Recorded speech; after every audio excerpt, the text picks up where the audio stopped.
What is up guys, Danny this side. So in this video, I'm going to show you how to customize your card color in Jira. So first off, head over to Google or any browser and then in the search bar, type in Jira or just simply type in Atlassian.com.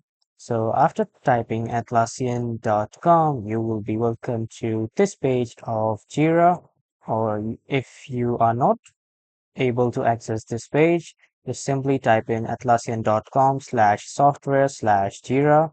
So after that, you will be able to access this homepage of Jira. Now from here, click on Go to Jira.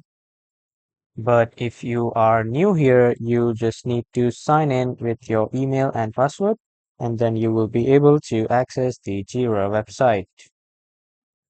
After that, you will be redirected to the home page of Jira.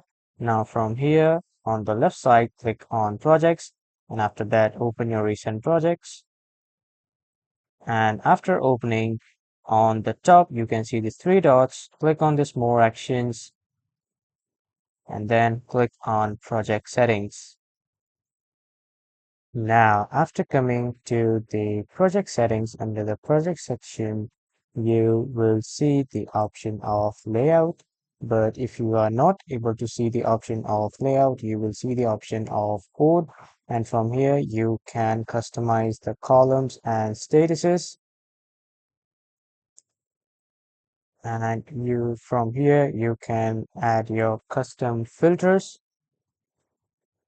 And from here, you can add your card cover images. And then you will find the customize card color section on the left side. And after clicking there, you can change the card color in Jira. And that was all for this video, everyone. Thank you for watching.